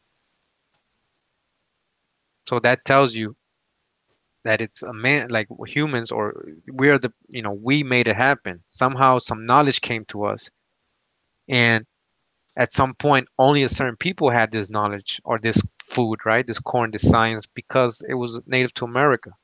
So when the other people were receiving it, and the rest of the world, when it started being exported or being traded, they saw it like the gods gave it. That's why they always show these gods holding the corn. That's why I was saying, if you watch my corn videos, you see that in Hindu statues and in temples. You see the Hindu gods holding corn. You see that in Babylon. You see the tree of life in Turkey and Babylon times and Assyrian times. It's corn. It's a corn plant, the tree of life. That's how sacred they saw it in those places, because it doesn't grow on its own. It was exclusive to a certain people. Who gave them that exclusiveness? Who That's taught them right. that? Who gave That's them that? right. That's why corn is so appreciated. It's not really worshipped. They call it worship, like we were worshiping corn gods and all that, but it's It was admiring, recognizing the science behind it, the gratitude, you know, and that's why corn gods is big in Native American culture, and corn mother, and That's that's right. where Mary you basically comes out of, because the corn mother in Egypt also was seen as the who nourishes. And you see that one of the, I forgot the name, but she was the corn goddess, and you'll see her giving breast milk to a baby, and eventually that became Isis, giving milk to the baby, and eventually that became Mary, with the statues of her with the child in her lap, just not sucking out of the breast. But it all has a foundational truth. That's what I'm trying to show. You got to really go back, yeah. you know. And the corn breaks down a lot of shit, man. I mean, who uses corn like us, so-called Negroes of America? I mean, we use flour, cornbread, corn on the cob, corn off the cob, cream of corn. I mean, you name it, we do what we got to do with the corn. Even liquor, right? You know, down south, that's a big thing. Yeah. Corn liquor, Yeah. Yeah, exactly. right? I actually, yeah, I read, I don't remember where, it's in my corn reader, but that they actually, some tribes actually grew it first to drink it, to Yeah, make the drink. They didn't even eat it first. They were just making the drink out of it. And Spanish countries, we call it chicha. That's what we call it, chicha, the corn, fermented corn, or fermented beer, basically, y'all gonna like be corn lit, beer. get you real drunk, y'all.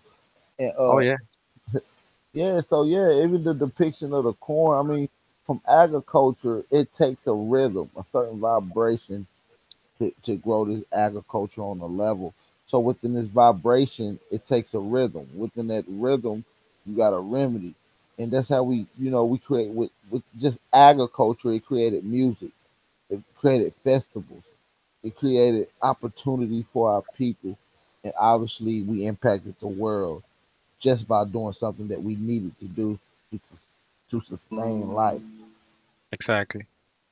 Simple. Everything that we do in America is Aborigine culture.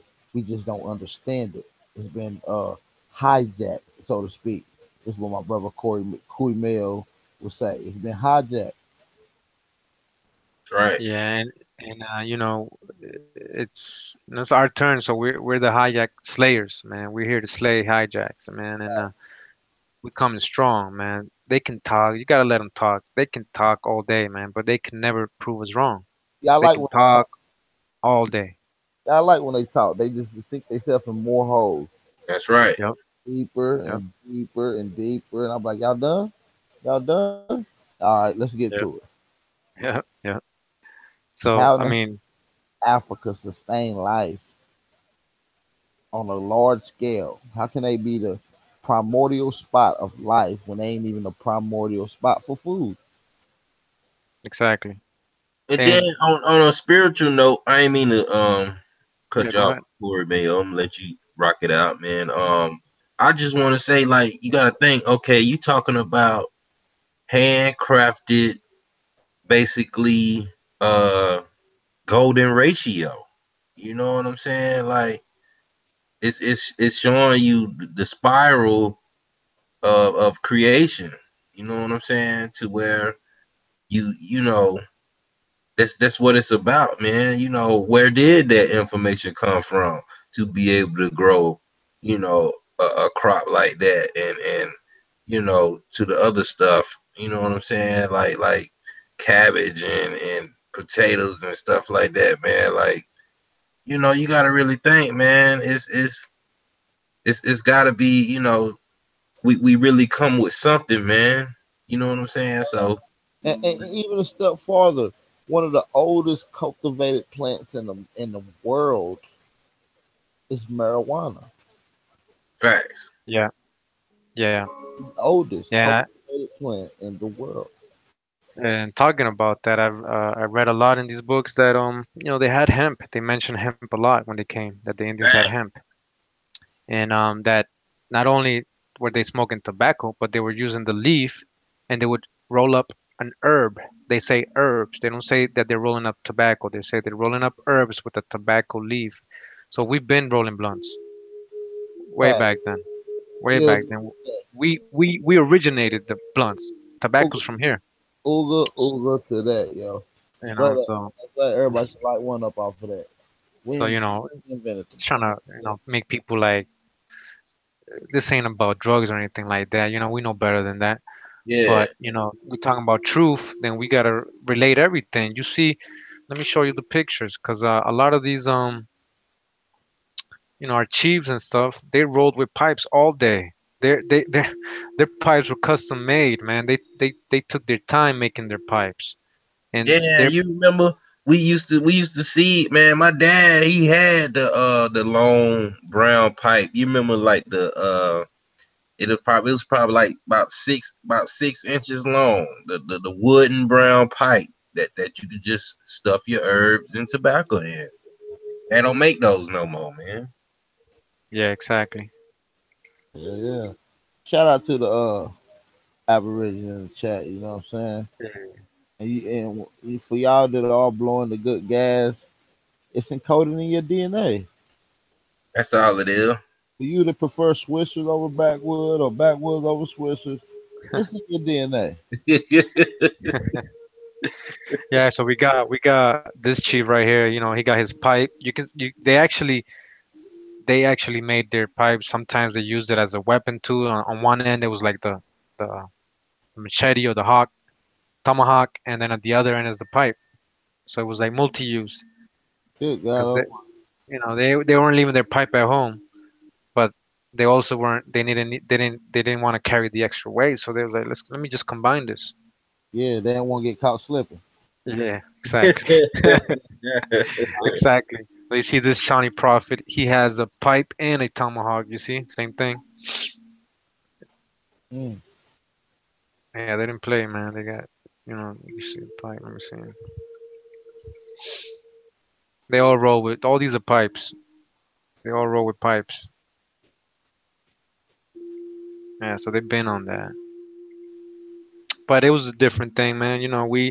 We are introduced to weed as a negative thing because when we're young, when we were in the hood, we didn't know any better. We just, my personal story about it is, I did it just to get high because I didn't know any better. Now I do it for a different reason. Sacred to me is spiritual. Right. So yeah, but yeah, like everything has a balance. I guess you gotta balance yourself. That's right. Want Because if want you people to. represent it, if you represent it with your community and only for that purpose, you have that right. But when you get to just using it to abuse, like you driving in your car and all that with it, man, they gonna mess with you for that. But as a community, and it really don't matter where you at. You if you know to use your undrip or your A drip, or if you have your lineage to establish your right to do what you do on land, then you need to use that. You know what I'm saying? Because it is indigenous herb. You know what I'm saying? So you got the right to use that under the rights of UNDRIP, ADRIP, and the rights that you can establish, through your lineage. And you got the right to practice any religion and support of your religious sacrament, Hmm.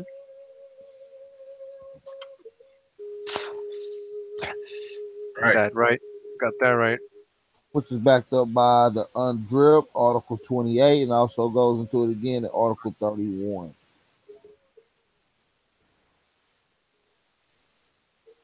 Right, especially those who do have even legal rights to smoke in their lands. Go ahead and do what you do if that's what you do. Just straight up. We Indians. We ain't never listen to no foreigner man's law that came on our land, or else we would be extinct in museums today if we was to listen and just to bow down. That's right. Yeah, we just here surfing the wave, and we just waiting for everybody else to wake up, and because some of us,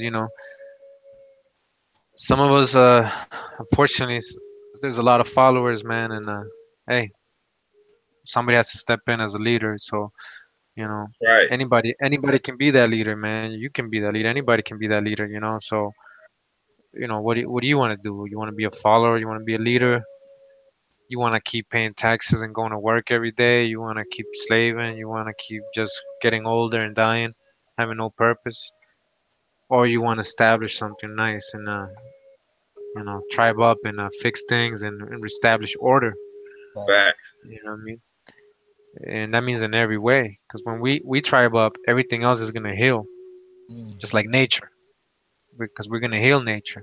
We're gonna stop destroying nature. We're gonna stop doing a lot of things. That's right. Got to cultivate the land. Yeah, and Yeah. our body naturally heals. So once we heal ourselves, we can attempt to, stir the people in the right direction to heal themselves.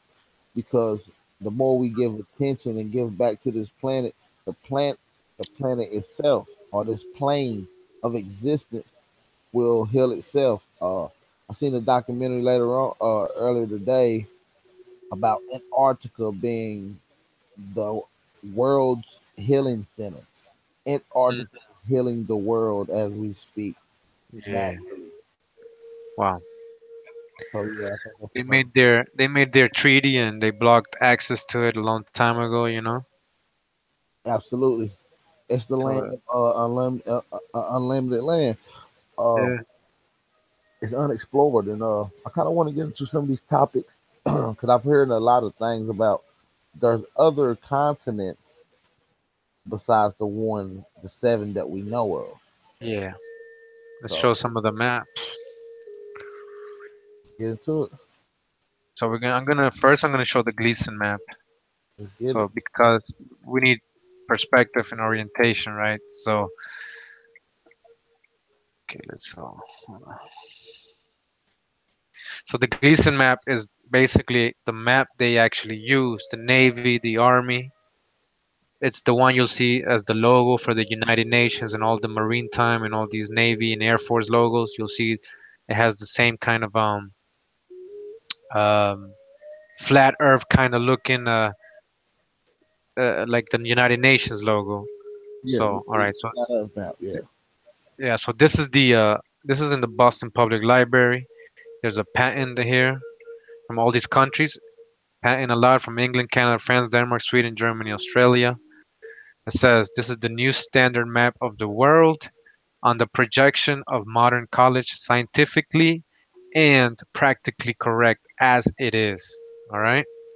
So in this map, you'll see that Antarctica surrounds the continents. It's not a continent. It's surrounding the other continents. And this is the official map they use. If you go to the Navy headquarters or whatever, you'll see a big map on the wall, and it's this one. That's right. That's the UN map too. Yeah, exactly. This is the UN logo. So let's go to the UN logo. Some people need to like see this, so they can understand. absolutely. Show the side by side comparison. Yeah, Lee, you can put that thing right up to it. Match perfect. Oh, yes, I have. It fits perfect with the other one. Yeah, they didn't even try to switch it up. Yeah, so you'll notice that the UN logo doesn't have Antarctica because Antarctica, as you see here, surrounds the other. And what you were saying is that it seems to be like Admiral Byrd said that you can that there's that you can the size of a continent, like you can travel very far. through Antarctica, and you will still, it's this boundless land. It's the size of a continent, unexplored. He was interviewed by CBS or ABC in the 50s, and they aired that on TV. So let me just show you right here. We got the Arctic Wall. No, let me see, Antarctic Wall. Yeah, that's what I was just finna hit you with the Arctic wall that they be showing that's supposed to be so high and you 200 know. what feet up or 250 miles up? Yeah.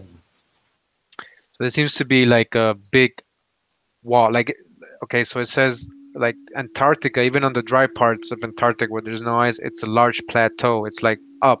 You got to climb up to get into Antarctica. When they show these image, like these videos, or like when they say they're in Antarctica and they show animals and stuff, those are like the outside islands. That's not even the actual continent. They're still right outside of it. So Admiral Byrd had an operation. He was contracted to go to Antarctica, and it wasn't no exploration because they gave him Navy ships. They gave him like a 4,000 soldiers. Son, I don't remember the numbers, but he went with ships, planes, and everything. Like he was going to war down to Antarctica, and it was called Operation High Jump. Because they knew they had to climb up into Antarctica. I got a question now. Who in the hell was they going to war with in Antarctica? Okay, so the story goes that they went to go fight the Nazis because Hitler had a base there, supposedly. Supposedly, Hitler found some technology or had some technology encountered there, and that when Admiral Byrd got there, he whipped his ass, and that they had to retreat. And even in their own story, when they say they went, they were supposed to be there for a longer time, the exploration, right, the expedition they call it, and they actually came back way earlier, and a lot of people didn't come back. So he got interviewed, Admiral Byrd. You can find that on YouTube right after he came out of it. That's saying that the type of enemy and everything that he's dealing with can go from both poles like nothing. Like can travel from both poles like nothing. That's the kind of technology he was dealing with down in Antarctica that he got beat. So are you saying that Hitler, which we don't know if it was Hitler or not, but are you saying Hitler has some type of special technology, or They're was saying, how they say Hitler has spaceships and all this occult knowledge and everything. I'm They're saying saying what he I'm even asking. had a base there, and that he probably got with the Nephilim and all that. Who knows what the true story is? But it does seem that the Nazis were there. They had a base there, and it does seem that America went to go war over there with them or with somebody, and they came back with their ass beat. And That then right after that they did the treaty, all the countries in the south that border at Antarctica, and they said, all right, let's not let nobody go back over there. They closed it up for everybody. are you sure it was Rush? I mean, that's a good question. I mean, it's intriguing to me. Cause I don't believe it was Hitler per se. I don't even Probably believe not Hitler. I don't even believe it was a group of people that we even came in contact with, or at least that we don't know that we came in contact with. I don't know. Yeah, so can't there we go. Just looking for this. So they found this map in a cave supposedly in Japan. It's a 1,000-year-old map. I mean, there's different sources of it, not just one page, but all right. So this came out in I guess, Japan article or something, Yeah, or cause an American I newspaper. watched that interview, man. Cause he was explaining on how it was, a lot of green land and everything that they found over there. And he was Oh saying yeah, he was yeah, saying that matter of fact the other countries had found out and they was trying to see who was gonna be able to take over. Yeah, and I also heard that there's also large pieces of land in Antarctica that doesn't even have snow and that are yeah, also above 70 degrees all year long. yeah. Most likely, man. I mean, that's like I said, we gotta question everything. We really got to question everything, man. And Yeah. yeah, I mean, look, they draw this map. They draw Antarctica white. Like, yeah, there's nothing there. Don't go over there. Like this is. But the Pope and everybody just went. Obama just went. Everybody was going. All Jim religion. Carrey, whatever Carrey, whatever his name is, he went. He just went, and they all going down there recently. Yeah, all the religious, top religious guys, including some of the world leaders, all went to Antarctica within the last 2 years, like in a rush. Like they had to go all decide on what they gonna do with this information that they just ran across. Yeah. Matter of fact, the Pope and Obama was down there at the same time. Yeah, exactly. And then like the other, yeah, you were saying the other Pope, the Orthodox or whatever, the other one. He went Yeah. like a week before or something. Yeah, man, that's And crazy. and even during inauguration or something, I forgot what, or during the election or something, Tom Kerry or something, he was over there, in the middle of Antarctica. What the fuck is he doing over there? Mm, They have their reasons, they have their secrets. All this is gonna come out to light. You know, I'm gonna piece all this together. yeah, probably found That was yeah. it. So that was the ancient Japanese map showing that if you cross the Antarctic, you end up going to another part or another plane with more continents. There's another map, man, but I can't seem to That's remember the major name. right there. That map right there. Yeah, there's another one just like this, but from a different source, and it shows almost the same thing, but then it shows another circle around these ones, and then it shows more continents All on the right outside. then. Okay. Okay then. That's now we really okay. But when we talk about Middle Earth, what are we talking about? Damn, that's down to 22 other continents. And then it said ten Yeah, centuries ago. It Yeah, say was this world map made 10 centuries ago? Shit. Okay. 1907. January, the article's from 1907, the Hawaiian Gazette. so now I got another question. If there's other I countries and other continents, is there perhaps people in our continents that came from these outside continents? Hey, there's a strong possibility of everything, and that's definitely one of the things on my mind.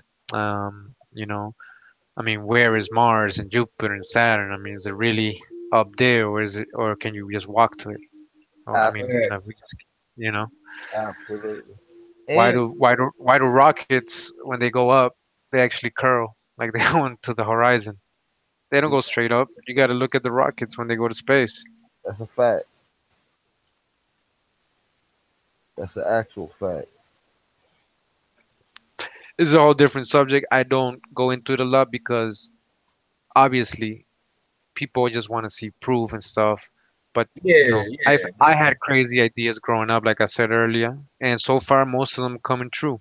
So I'm yeah. just going with the flow. Like I said, be like water. You gotta be like Right, water. My You gotta friend. flow. You gotta That flow. uh, You can't shut down your mind and just not accept things because to you it sounds crazy, but what is it being in this world and not questioning anything in this craziness? That's crazy. absolutely. You just gotta keep putting out the work. And I like for you to go into some of these conversations. That's part of being on the platform with us. Get a different side out of you. Definitely, definitely. Yeah, I plan to, man.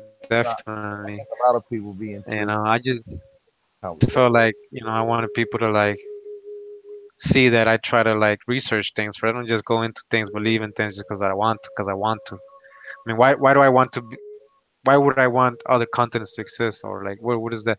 It's not because I want to. It's just we need to know what's up, man. We need to understand, the plane, our true plane. But Not see, a map like this that you got up, man. This is like if people really knew what they would be looking at, or when they see it, you know what I'm saying? This is a spiritual, what I'm saying, event, man, because you know I ain't never seen that a day in my life, Yeah, and it makes sense. You know what I'm saying? We don't know what's out there, man, and like you said, it might just keep going. I wouldn't doubt it, not one bit, man. yeah, exactly. That's where Jules Verne's and all that get his ideas from. Who? Jules Verne's that did like travel to the middle of the earth and then 80,000 leagues, whatever, under the sea and Uh-huh. the Lost World and all that shit. Yeah, that goes along with that hollow earth theory. Yeah, I looked at some of that too, man. That hollow earth stuff, man. But That- yeah, man, that- I think we dropped a lot of information for the people out here. Yeah, And just check it out. You know what I mean? We appreciate everybody coming through. Word, word. Encroaching on time. People fighting they sleep. Yeah. Yeah. Want to, anybody with any questions? Let me check the chat right quick. I see it's got a few people off in here, man. So, you I know, heard Ebola outbreak in Africa. word. Okay, so Light Paul was getting it in with us real good, man. So, yeah, Like cool. Paul. Shout out to King saying song. Excuse me. Peace, brother. You know what I'm saying? Shout out to everybody that came out, man. yeah, Blessings. yeah, man. It was good. It was good. Good building, and just you gotta search your truth. You know, don't believe anybody. You know, try to do the research yourself. Try to connect something, with your ancestry, your history. Try to feel it. You gotta feel it. You can't just know it. You gotta really feel it. You gotta really know this, man. It's not about believing. We believed all our life because we Half time. didn't know anything. That's why we believed everything because we didn't know anything. That's Now we right. gotta know. We gotta stop believing. We gotta know now. Know Hawa. Know the truth. Know who you are. You gotta know. That's a Know your fact. enemy. Sun Tzu. Know your enemy and know That's your right. past. That's a fact. The art of war. You gotta know The that. art of war. Yeah, you gotta take that book out. So, yeah, man, very powerful. We like to have you on the platform again, of course. That's right, man. We appreciate you, a whole lot, man. And you always welcome. You already know, man. We'll just keep it rolling whenever we can do something, man, or however we can do it, man. If everybody subscribe to Kurimeo Ahua, you know what I'm saying? His channel is loaded with heavy information that is done with the best of his ability, that I can vouch for, that I would advise anybody any day to go check out. Also, my brother Aboriginal Power, Yeah. you know what I mean? Check out some of his videos. He got good stuff, good information to give you, some good vibes to build with and bond to. So, and let's get it rolling, man. You know, and I thank y'all, brothers, man. And if y'all want to share anything else, man, I'll let y'all have it, and we'll close it out, man. Yeah, no, man. Just shout out to everybody who's doing this. Trying to free our people and tribe up. Shout out to everybody, man. There's a Yeah, lot out there. There's a lot out there. I don't know this information because I'm supernatural. It's because I learned from a lot about it. that's right. From everybody.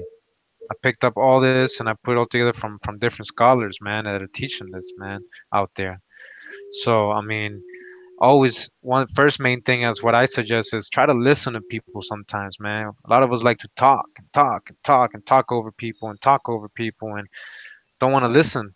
Sometimes Right. you just gotta listen, and you'll read that in Proverbs that fools talk. Wise men just listen, man, and just wait for the right moment, you know. Fools talk all the time. So we gotta listen and mostly listen to your inner self telling you who you are, trying to come out of there, your ancestors. They're trying to remind you, they're trying to wake you up. You gotta listen, you know, get away from the distortion, the 440. Get away from that sometimes. Put down your phone. Eat healthy. This is a Right. spiritual warfare, frequency warfare. That's right. So you're not eating the right foods, you're not vibing right either. You can have your nice Jordans on, you can be in your Maserati and all that, but if you ain't eating right, you know what's the point, man? You take care more outside than the inside, and you know that's more important really for the Right. longer term at least. You know, you want to be here for your family long, and you want to be vibing always. You don't want to be catching this ease, you know, not be in harmony That's right. because that's all it is, man. Once you're in ease, once you're at peace or ease, you ain't gonna catch no illnesses, right? Or anything like that, man. So we can avoid all those things. You gotta vibe up. You gotta eat right. Listen to people. Talk when you need to. You know, only when you know somebody might benefit from it. Don't be. There's nothing. It's not about ego. Who says more? Who knows more? You know, because again, I learned this from a lot of people, and some of us are just better at putting things together or have the patience to do it, but some of us are straight talkers, and we need to listen to them too, man. Even though they ain't showing you the books, they already got the sources, they already know. You gotta listen sometimes. Right. Don't worry about who said that or what source you got this from all the time either. You know what I mean? There's an inner truth, and a lot of our prophets are speaking right now. Don't be asking for no sources and stuff, man, because this is a spiritual thing. You know, the creator talks through a lot of people, and this is the time. So we gotta wake up, man. We gotta tribe up, wake up. Let's stop, you know, being followers. You know, we don't need to be slaves.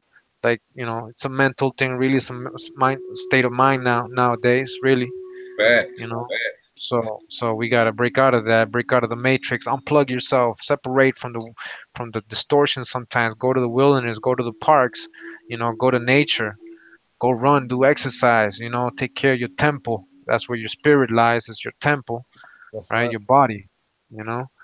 And we're just transporting the soul here in this physical plane. So you know, we gotta bright, we gotta shine bright. So that's what I gotta say. Thanks for having me here, man. Everybody subscribe to Jaguar Olmec. This is gonna be a blessed channel. It's gonna grow a lot. So you're gonna learn a lot. So keep tuning in.